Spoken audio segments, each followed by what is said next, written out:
Есть некие не очень умные люди, дебилы, откровенно скажем, просто тупо пробили трубу и набирали в ней воду. Вот, в итоге закончилось это плохо, начали обрезать воду везде. Вот, и закрывать водокачки.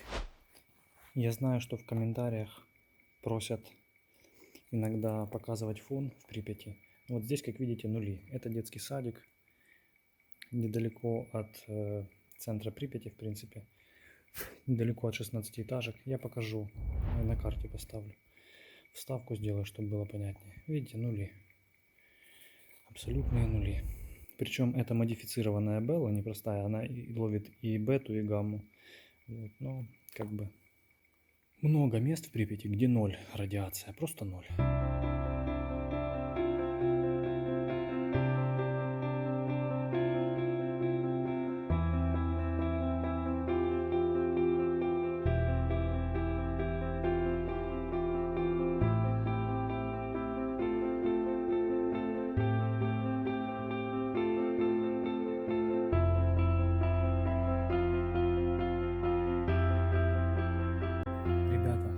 По Припяти мы увидели очень интересный дом, необычный. Сейчас я покажу, в чем здесь соль.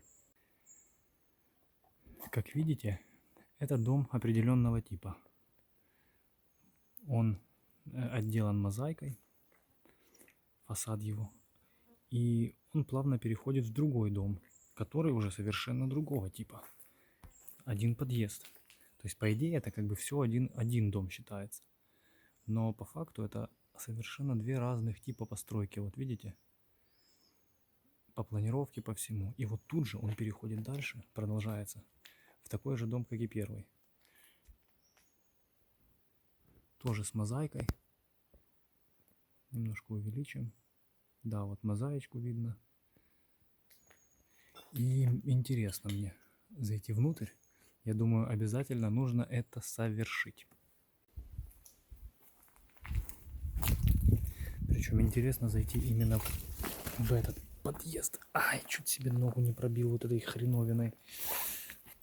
Вот гвоздь этот. Я прямо этим гвоздем. Блин. Надо ее отодвинуть. Да, так вот, о чем это я. Этот подъезд, понимаете, он как бы в самой глубине. Так как бы укрыт. Вот, соответственно, зайти в него хочется в особенности. Текс.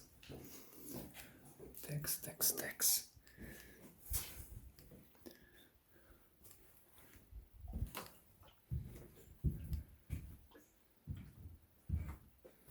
Ну, по большому счету, пока что все стандартно.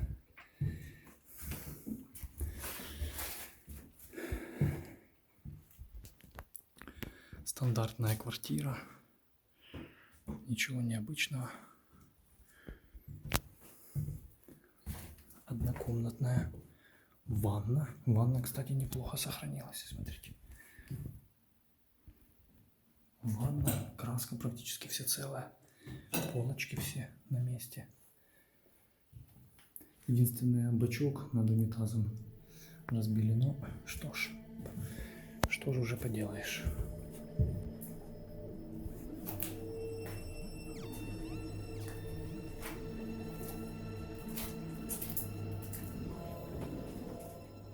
Я думаю, первый этаж можно даже пропустить.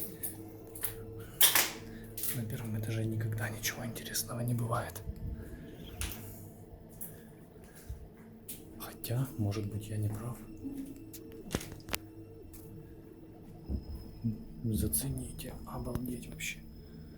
Обои практически не отклеились. С этой стороны есть немного. Шкаф, в идеале шкаф вообще. Вешалки все целые. Сверху отделка шкафа. Комната. Блин, мебель расставить. Вы посмотрите на это. Братцы, да вы что? Вот так вот с корабля на бал. Просто поставить эти стенки вдоль стены, да, и получится все, комната. Получится квартира. практически в идеале. Да, буду дышать, говорить. Я уже как-то претерпелся немного. Ты зацени, какая квартира. Вообще. Вообще отличная. Мебель только расставить вот так вот вдоль. Ну, типа в стеночку, да? И все, диван. Диван, конечно, грязный, но тут уж как бы ничего не поделаешь. Едет машина. Турист.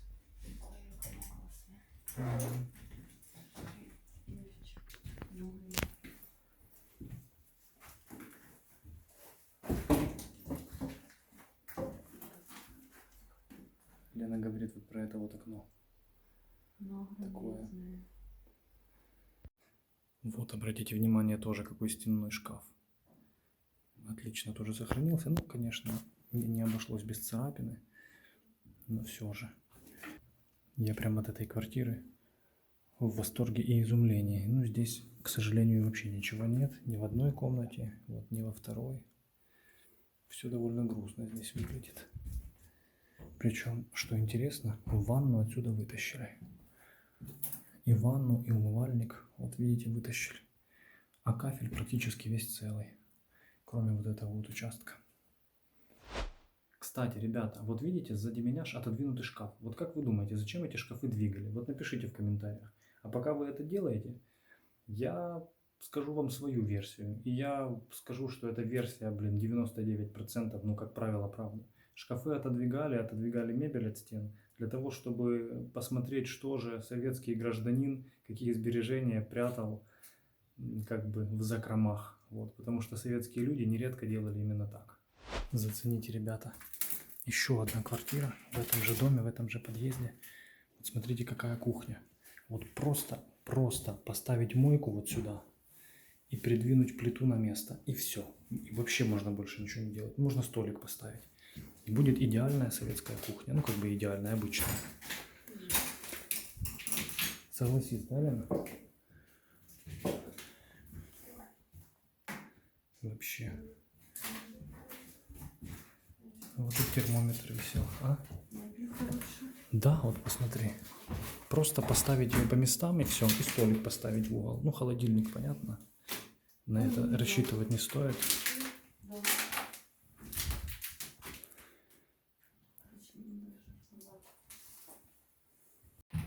Так, я думаю, что можно попробовать.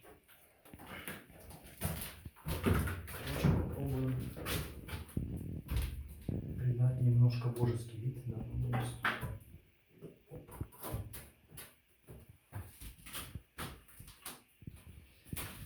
Плиту двигать, это будет очень громко. Очень громко, вокруг ездит куча машин с туристами. Я, что-то не буду рисковать. Ну, хоть так. Так, а вот заходим после кухни, заходим сюда. И вот согласитесь, просто поставить на место, да, вот, мебель расставить по комнате, и все. Посмотрите, сколько мебели осталось. Причем кресло бомба вообще. Одно вот даже с подушками, смотри. Диван. И шкафы со всеми дверцами. Со стеклами даже, походу, не? Нет, стекол нету. Стекол нету. Но тем не менее. Тем не менее. Я так думаю, это потому что дома возле центра, и их не настолько сильно мародерили, не всю мебель повыносили, как ближе к окраинам. Кстати, на балконе, вот на застеклении, все стекла целые. Все до единого.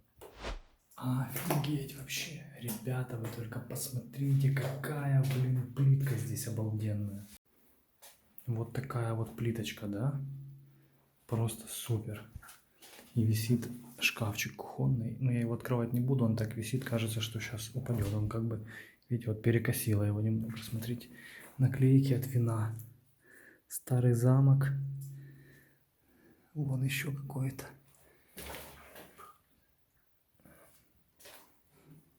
Я видел такие наклейки, когда-то в гостях мы были, я помню, с родителями. Так делали раньше. На кухне могли повесить такие вот наклеечки от вина какого-то классного. Сама квартира, на самом деле, ничего из себя не представляет. Это только кухня была вот с такой классной плиткой, которую тем более мародеры попытались наполовину ободрать. Все остальное здесь пусто и разрушено. Братцы, зацените, какие обои офигенные вообще. Подсветим их. Смотрите. Вообще бомба. Сама квартира на самом деле ничего интересного из себя не представляет. Но вот обои, а здесь при входе, получается, входил ты, и в прихожей висело у тебя круглое зеркало такое вот. Вся прихожая была и в этих обоях, вот видите. Ванну украли, естественно, но, по крайней мере, не ободрали обои. А вот какой стенной шкаф в прихожей. В отличном состоянии, в нем даже целое стекло вот. И дальше, что нас ждет? Ну, ничего нас не ждет, на самом деле. Уничтоженная кухня. Я думаю, гостиная тоже будет не в лучшем виде. Ну-ка. Да, так и есть. А вот спальня. Ну, в спальне, по крайней мере, сохранилась вся обстановка. Смотрите, диван, шкаф, книжный шкаф, вот. Единственное, их поотодвигали от стен. Ну, очевидно, искали какие-то ценные вещи. Вот, но вся обстановка на месте. Унитазный круг детский. Слушай, Лена, может зацепить? Не надо нам такой, смотри, индивидуальный. Можно на туалет ходить будет. Как белый человек. Его положил. Смотри. По-моему, очень даже. Вот такая вот комнатка. Смотрите. Кроватка стоит. В целом комнатка как комнатка. Тумбочку поставить в угол и все. Вот кроватка. Такая узенькая кроватка. Я думаю, здесь была детская. Смотрите, братцы, турничок. Подсветим его. Турник. Да, такой прям вообще.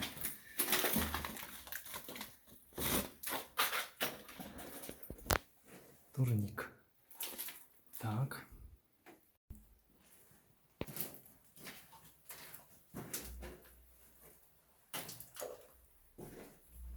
Ну, я обязан был подтянуться и проверить его на работоспособность.